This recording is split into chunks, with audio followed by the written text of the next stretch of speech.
Exchange Bethesda. Good morning, America.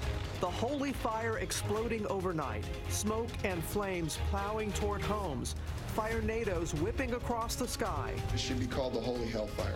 Now a suspect arrested, accused of starting the 6,000-acre blaze. The new video showing him confronting firefighters. Special counsel showdown. President Trump's team rejects Robert Mueller's request for an in-person interview, calls for the Russia investigation to end by September 1st. This as one of the president's earliest supporters comes into the crosshairs. The congressman now facing charges for insider trading, but vowing to still run in November. Flight nightmare. The parents lashing out at an airline after their young children flying alone were diverted to another city and checked into a hotel with strangers. What the airline is saying this morning. Brad Pitt slams those accusations from his ex, Angelina Jolie, saying he's paid more than $1 million in child support. But Angelina's team doubles down. The new fight this morning. And the tourists taking a ski lift toward an erupting volcano as 5,000 feet of dust and ash fly into the air. Live in Times Square, this is GMA with Robin Roberts, George Stephanopoulos, and Michael Strahan. And good morning, America. Hope you're well this Thursday morning. It is such a tough situation out west. And that's where we're going to begin, George. That danger out west, the holy wildfire that grew overnight, closing in on neighborhoods and homes. I want you to take a look at this time-lapse video showing the smoke billowing across California. And we've just learned July was the hottest month ever recorded in California history. And that definitely does not help. And high winds are also fueling those flames. And this morning, someone is now in custody accused of starting the blaze. Let's go to ABC's Will Carr in California with the latest. Good morning, Will. Good morning, Michael. It is raining ash right now. It has been an intense 24 hours. Those hellish flames on the hillside behind me have been relentless. And check out just how close they are to homes in this area. You can see retardant splattered on the windows right here. This entire area is still under mandatory evacuation. This morning, a churning cloud of noxious smoke looms heavy over neighborhoods, flame cresting ridgelines as the holy fire bears down on residents. This should be called the Holy Hellfire. California's burning. Scary. Just scary. Watch flames whirl, whipping firenadoes hundreds of feet into the sky, while air tankers crisscross overhead, one after another after another. 6,000-acre blaze, one of 15 burning in California, just 5% contained. This is a frightening fire. It has just erupted. Now that it's gotten so big, it is so difficult to defend. The Army coming in to help weary firefighters across the state who are facing excruciating heat, ruthless winds, and treacherous conditions. There is a major air attack taking place right now. We've seen plane after plane making drops, swooping in just like that. This is the firefighters making their stand. Authorities believe this man, Forrest Clark, ignited the destructive fire. These are not my notes. This video from Monday shows Clark allegedly confronting firefighters as they work. Somebody explain my place and stole it. He waves stacks of foreign money in the air and accuses crews of stealing from him. Clark now charged with arson, along with a number of other crimes. Residents tell us they are furious that these flames are so close to their homes and that this could have all been avoided.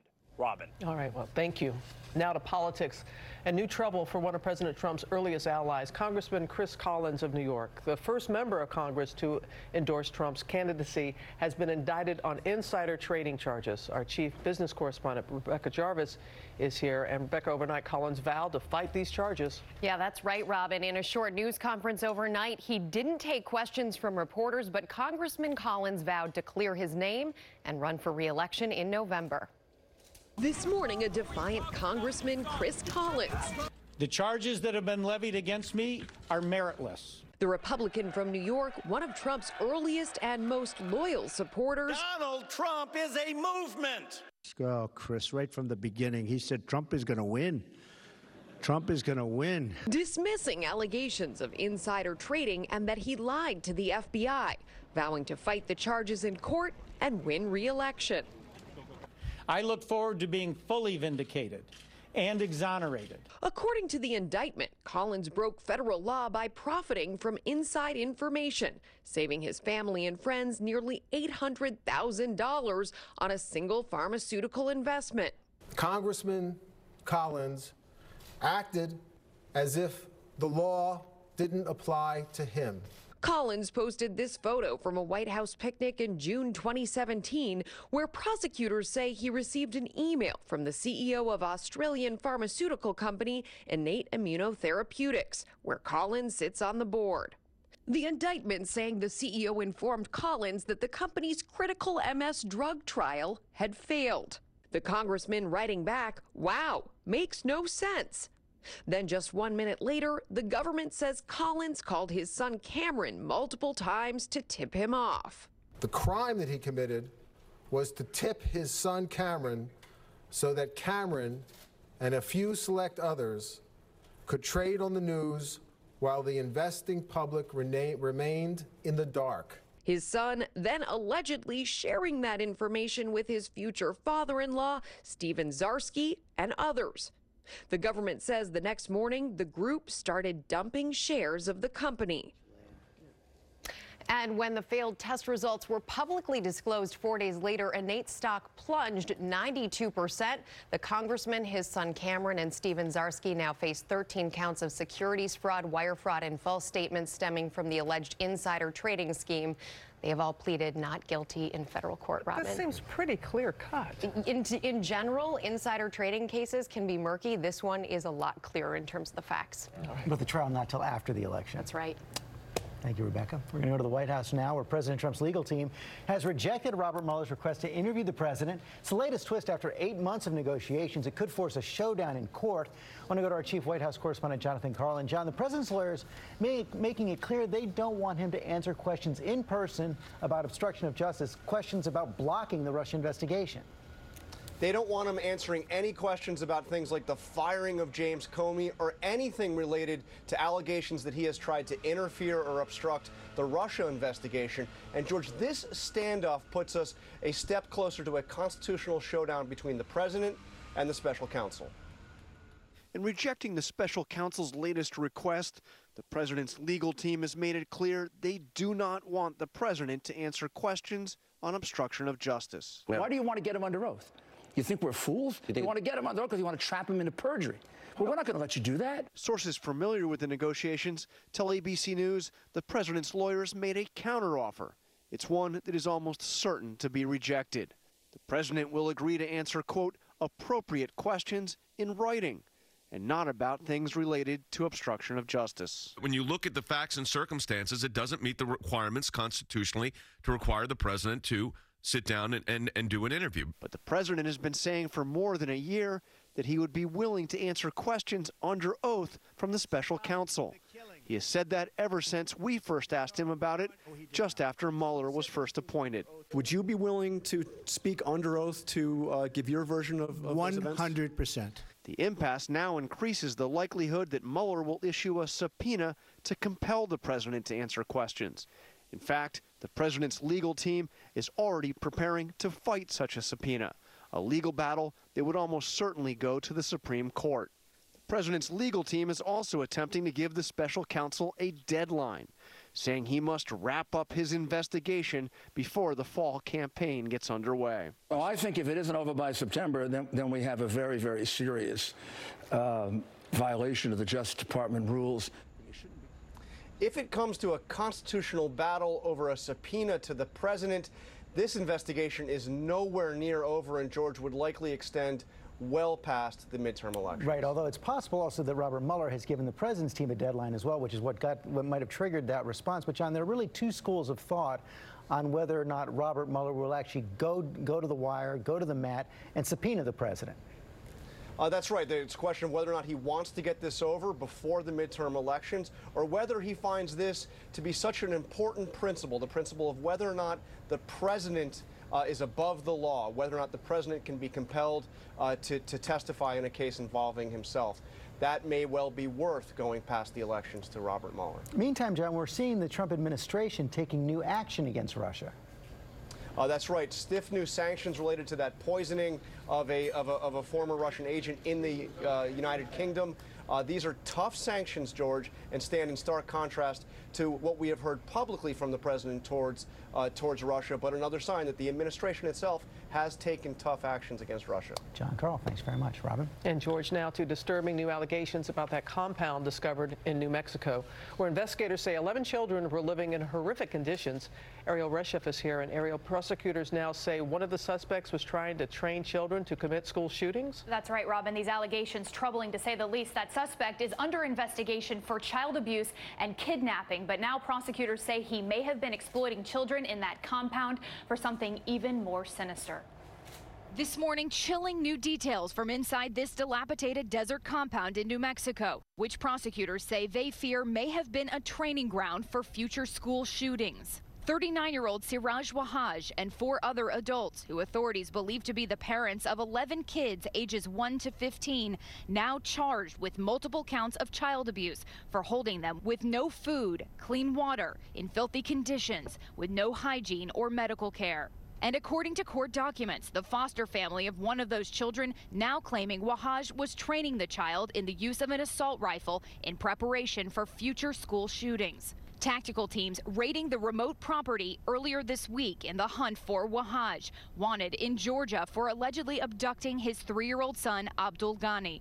ABC News has learned Wahaj is the son of a prominent New York imam, once named as an unindicted co-conspirator in the 1993 bombing of the World Trade Center, though he was never charged and denies any connection to that attack.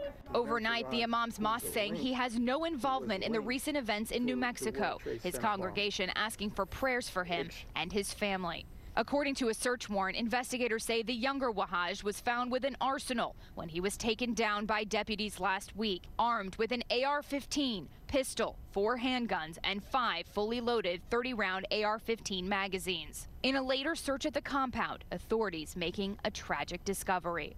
We did find remains of a young boy. We discovered the remains yesterday on Abdul's 4th birthday.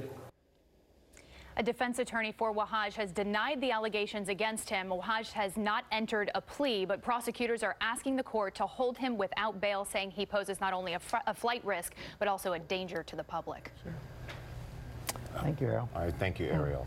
Now to the latest on the search for missing college student Molly Tibbetts. This morning, the eyewitness who says he saw her jogging before she disappeared is now telling his story exclusively to ABC. Whit Johnson is here with more. Good morning, Whit. Michael, good morning to you. Authorities have been tight-lipped, revealing very little about who they've questioned. But we spoke to a man who believes he saw Molly Tibbetts on the night she vanished, with her hair in a ponytail and wearing an armband for her cell phone or music, an account he says he took straight to investigators. I've seen her, it would probably be 3-4 times a week. She'd jog down the street. For the first time, we are hearing from the man who believes he could be the last person to have seen Molly Tibbetts before her mysterious disappearance. In an exclusive interview with ABC News, Devin Riley says the University of Iowa student went jogging past his house about 8 p.m. July 18th. She'd jog down the street, up the hill, and there's just nothing of it until I heard somebody was missing, and then it really hit me, and it's like I haven't seen that runner since then. He called the police with the tip after seeing her picture on the news. Law enforcement would not confirm or comment about any potential witnesses. But Riley says he was questioned by investigators, who he says also conducted a thorough search of his home. They were really polite and didn't assume, I don't think, and they just did their walking around out in less than 10-15 minutes. So. The 3-week search for the 20-year-old growing more desperate. Authorities sifting through towering cornfields and nearby farms. Still no sign of Molly. A reward now topping $300,000 for information leading to her safe return. This video is believed to show Tibbetts the day before she went missing, showing off her magnetic personality, loved ones describe, and beaming smile. All painfully missed in the small town of Brooklyn, Iowa, where everyone knows each other. It's gut-wrenching to know that, I could have my daughter out here and I go inside for a minute and she could be gone. You just do not expect it from a town like this. And Riley says he originally reached out to investigators on Facebook and that a number of his co-workers have also been questioned. Law enforcement sources tell us that they've conducted more than 200 interviews so far in this case. Still no sign of Molly. We have to keep in mind, this is one of just many missing people out there. Absolutely. The thing, though, with this community, it's devastated the community so much because it's so small and tight-knit, and people coming together trying to make something happen. Yeah. Really bonding together over this. Definitely. Right. Thank you, Whit. There is new video of a police shooting in Nashville. The white officer seen shooting and killing a black suspect as he ran away.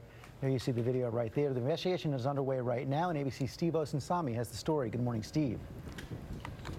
Good morning to you, George. A medical examiner confirms that this victim was shot multiple times. This July shooting has pastors and the family accusing Nashville police of racism.